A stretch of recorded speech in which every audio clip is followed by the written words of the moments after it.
Halo teman-teman, bismillahirrahmanirrahim. Assalamualaikum warahmatullahi wabarakatuh. Jumpa kembali bersama saya di channel ini, channel Sultandina.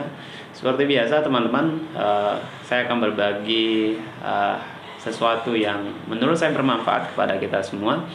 Pada kesempatan ini saya akan berbagi beberapa poin. Yang pertama itu adalah soal kenapa manusia itu cenderung melakukan perbandingan diri terhadap orang lain. Kemudian yang kedua, mengapa menjadi biasa saja itu perlu, dan terakhir itu apa sih definisi dari prestasi. Soal membandingkan diri, teman-teman, kalau menurut teorinya Alan Festinger pada tahun 1954, dia memiliki teori tentang social comparison. Jadi menurut Alan Festinger bahwa membandingkan diri itu adalah sesuatu yang inherent di dalam diri manusia, atau sesuatu yang memang bawaan, sesuatu yang tidak bisa kita hindari. Yang kemudian yang bisa kita kontrol adalah respon terhadap kecenderungan membandingkan diri itu.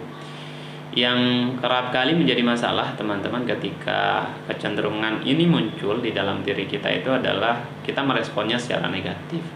Negatif dalam arti apa? Bahwa banyak loh orang yang gara-gara membandingkan diri kemudian emosi negatif itu muncul, seperti merasa inferior terhadap orang lain, kemudian merasa bahkan sampai soal depresi. Bahkan kalau yang disebut dalam video di Tirto, ada loh orang juga sampai mau bunuh diri gara-gara membandingkan diri karena emosi negatif yang muncul dari membandingkan diri. Namun soal mengendalikan diri atau soal merespon itu tetap dalam kendali kita teman-teman. Itu yang bisa kita kendalikan setelah membandingkan diri adalah sesuatu yang fitrah, sesuatu yang memang nggak bisa kita hindari, tetapi yang bisa kita kontrol adalah meresponnya dengan positif atau negatif.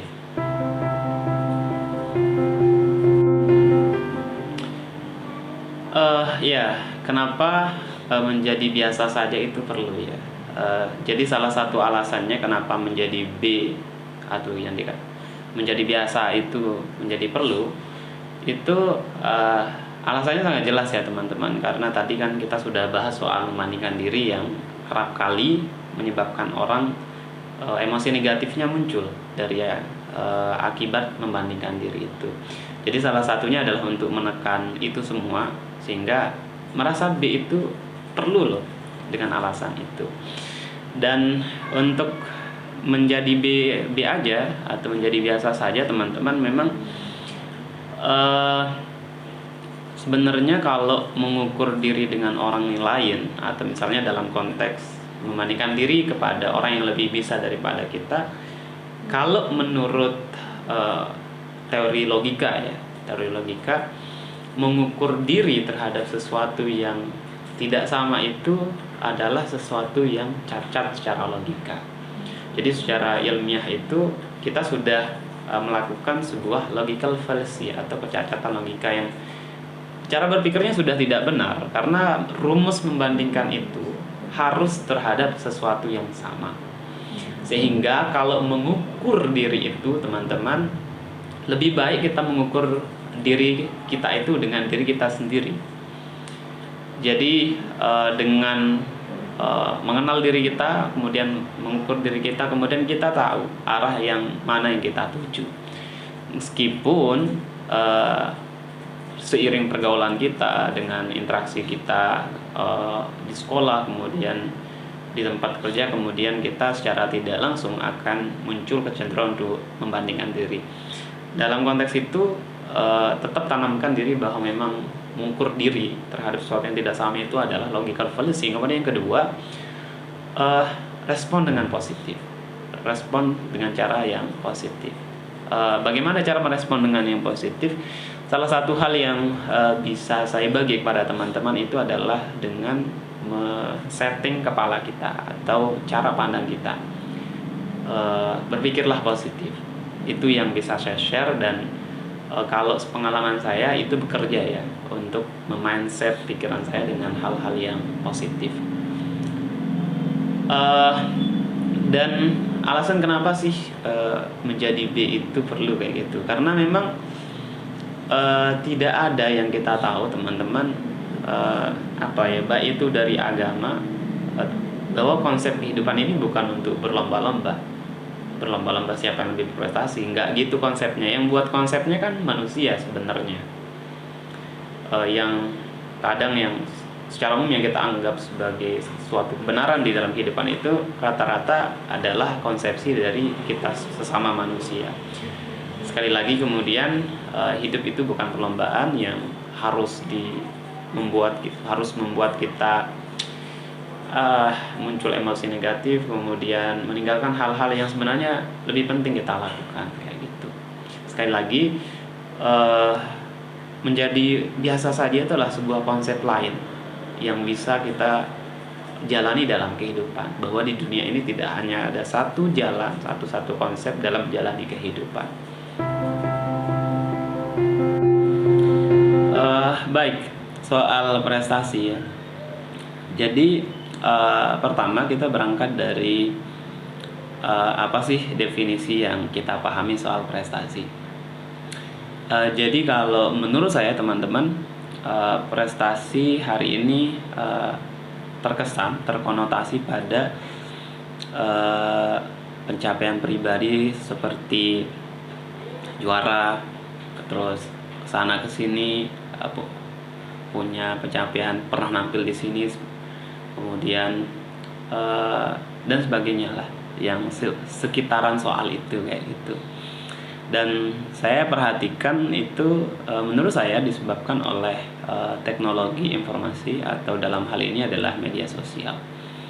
Jadi banyak kita temukan teman-teman yang, atau saya juga mungkin termasuk, pernah memposting hal-hal pencapaian pribadi yang kemudian secara tidak terlangsung dia tersetting dalam pikiran kita bahwa prestasi kemudian soal itu, kayak gitu.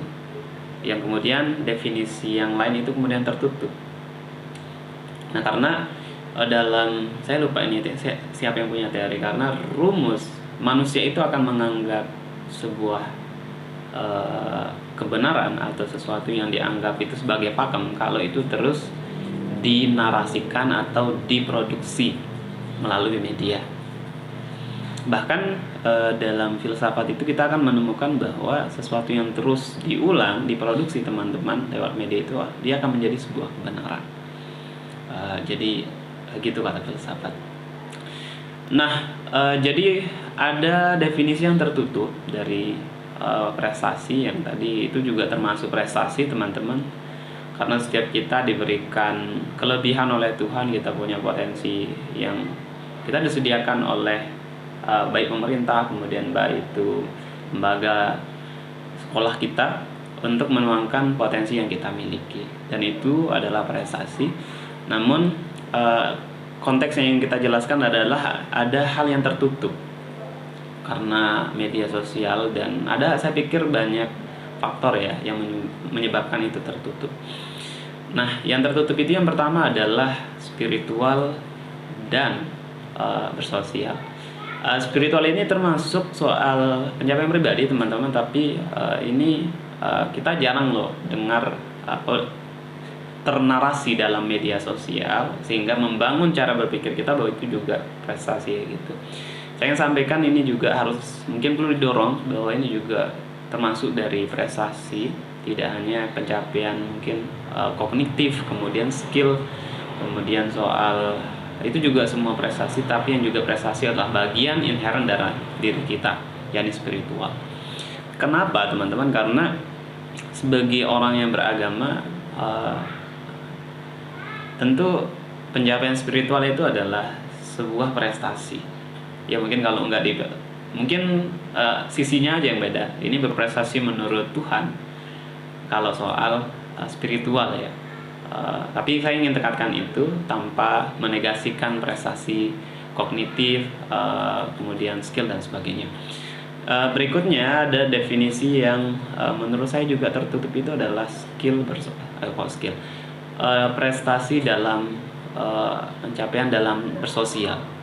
Dalam ini adalah kebermanfaatan. Saya pikir teman-teman kita sepakat soal orang yang paling bermanfaat di dunia ini adalah orang yang paling baik di antara kita. Dalam konteks yang lain, agama juga menyebut khairun nas anfa'uhum linnas. Sebaik-baik manusia adalah yang paling bermanfaat kepada orang lain. Sehingga ini yang kemudian jadi tolak ukur. Bahkan dalam kajian ulama-ulama kontemporer, teman-teman, ukuran seorang muslim itu bagus adalah yang paling banyak manfaatnya. Tidak hanya dalam Islam, tetapi juga di semua agama mungkin hari ini. Misalnya yang terbaru yang saya tahu itu soal kesepakatan antara Syekh Al-Azhar dengan dari Kristen, itu soal ukuran manusia yang paling baik di antara kita, yakni orang yang paling bermanfaat. Jadi begitu teman-teman, ada yang saya simpulkan, ada definisi prestasi yang tertutup karena beberapa faktor termasuk teknologi. Yang pertama itu adalah pencapaian spiritual kita, kemudian yang kedua adalah pencapaian bersosial kita. Baik teman-teman, tambahan ada loh, mumpung saya ingat soal teori Derrida soal definisi dari sebuah kata. Jadi menurut Derrida, definisi itu tidak ada yang stabil, tidak ada pemanaan dari suatu kata itu yang bersifat final. Jadi dia bisa berubah tergantung di mana dia berada dan di mana zamannya kayak gitu. Sehingga potensi pemaknaan sebuah kata itu bisa berubah seiring kehidupan manusia. Oleh karena itu, dan ini terjadi menurut Derrida, dan saya pikir itu juga terjadi dalam pemaknaan soal prestasi. Oke teman-teman, mungkin hanya itu sharing kita pada kesempatan kali ini. Semoga bermanfaat bagi teman-teman. Kalaupun mungkin ada sanggahan, ada pertanyaan, silakan tulis saja di kolom komentar. Dan sampai jumpa, dan terima kasih saya ucapkan atas waktu luang teman-teman. Sekian dan terima kasih. Wallahumma fi wal hadi la sabila rasyad. Wassalamualaikum warahmatullahi wabarakatuh.